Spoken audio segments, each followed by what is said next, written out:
everyone. Welcome to Team 3 Coquille-Landers preliminary design review presentation of the ERMES-X mission. Now it's time to meet our team. I am Mari Fernandez, Electrical Engineering and Project Manager. Hey guys, my name is Giovanna Brincatejón Cruz. I'm in Applied Physics and I'm the Deputy Project Manager. Hello everyone, my name is Ashley Gonzalez. I am majoring in Theoretical Physics and I am the lead admin. Hello everyone, my name is Dennis Munet Diaz. I'm a mechanical engineer and I'm the lead engineer. Hello everybody, my name is Ambar del Mal Ramos Vargas. I am making a major in chemistry and I am the lead scientist. Hi guys, my name is John Ocasio Sanchez. I am a mechanical engineering major and I'm part of the engineering team. Hi, my name is Ana Rodriguez. I am a biomedical engineering major and part of the science team. Hello everyone, my name is Victor Laureano. I'm a software engineer and I'm part of the engineering team. Hi guys, my name is Sebastián Maldonado. I am studying computer science. I am part of the engineering team. The mission statement gives review of two things: the scientific objectives as well as the expected orbiting date and landing site. The mission will begin by orbiting around the Enceladus by October of 2035. Then, once the orbiter flies by the plumes, the lander will be released and it is expected to land safely near one of the tiger stripes on the south pole of Enceladus. Then, the lander will proceed to complete three principal objectives. The first one is to successfully collect and analyze chemical composition data of the particles through the plume and on the surface with the Enceladus Organic Analyzer. The second one is the study of geological and seismical activity on Enceladus with the help of the main seismometer. An extra objective in the space imaging on Enceladus using the ECAM C50. The mission requirements were provided by L-Space, so the team proceeds to design a plan, taking the budget, the mass and volume constraint, the power consumption, and the data collection and analysis, which are the scientific objectives taken into consideration. The science objectives of our mission are divided in two categories: astrobiology and geology. In astrobiology, the team expects to work with biosignatures looking forward to find amino acids on the surface of Enceladus that can point out the possibility of life. For this specific objective, the Enceladus Organic Analyzer, or EOA, will play a vital role for sampling and analyzing the data that can be obtained from the surface near the plumes. For the geology category, the team expects to characterize the seismic activity in the tiger stripes to understand the subsurface core processes that are responsible for the geyser and cryovolcanic activity, if this is the case.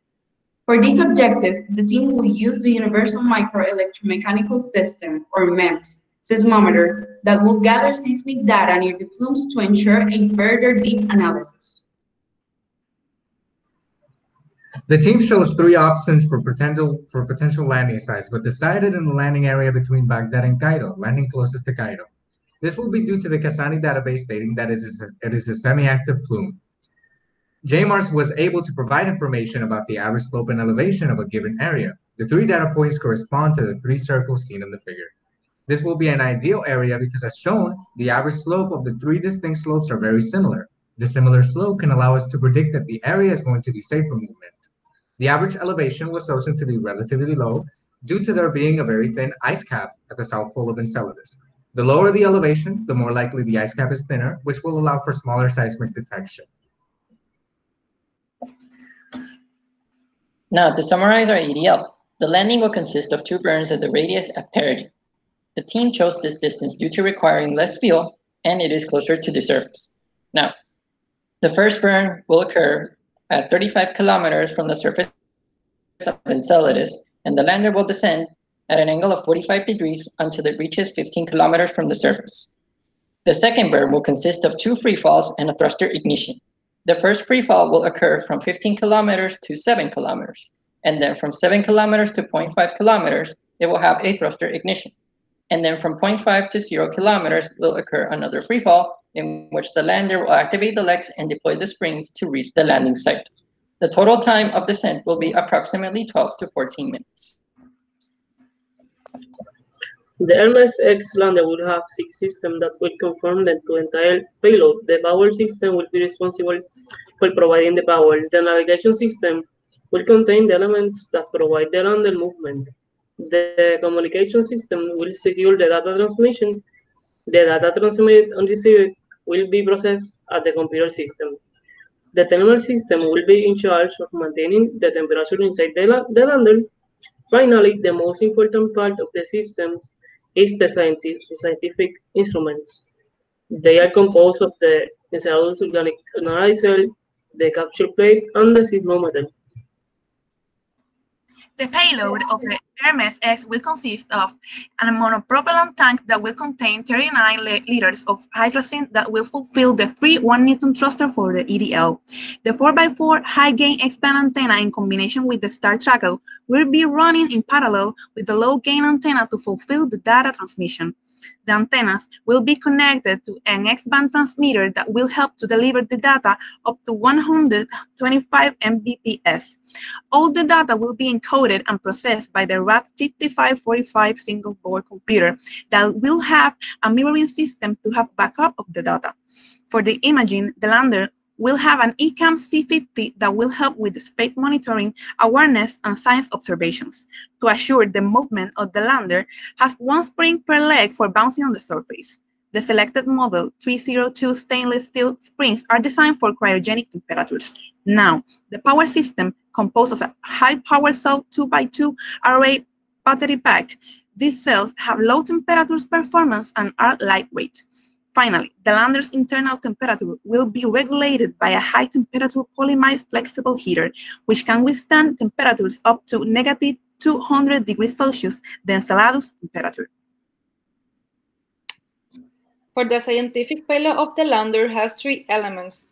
The Enceladus Organic Analyzer will be used for chemical analysis of organic molecules from the plumes that impact the capture plate assembly. The capture plate is a compact alloy aluminum plate that will capture the icy particles that impact the surface to send them directly to the EOA. The plate will be located on the bottom of the lander. Finally, the Universal Microelectromechanical System seismometer is a seismometer with high shock resistance, with low noise, broadband, and high dynamic range. This instrument was made by utilization of electrostatic spring software that allows the design to work under extreme conditions, so high temperature, high level of radiation, and large magnetic fields. The lander is rectangular shaped, consisting of 6 aluminum walls. The constraints are 51 by 51 by 76 centimeters and an estimated mass of 77 kilograms. It has 3 monopropellant thrusters for the EDL, and it is designed with 4 legs to give support to the surface and 4 springs to assure movement for the sample gathering. The design has the EOA and the capture plate in the bottom to fulfill the sample gathering, and the seismometer attached to one of the legs to study the seismic behavior. The Coqui Lander's budget was implemented in order to project the cost and funding towards every division. The budget includes instrumentation, manufacturing, travel, and personnel costs. The instrumentation for both engineering and science was based off of the NASA cost model to incorporate systems, product assurance, and management costs. The budget cap was $400 million. The team's total came up to $330 million US. This leaves a $70 million margin for emergency spending. Special thanks to Dan Garcia, Sherry Boonstra, and Antonia Acuna for guiding the Coqui Landers and for providing professional and personal development throughout this process. Thank you.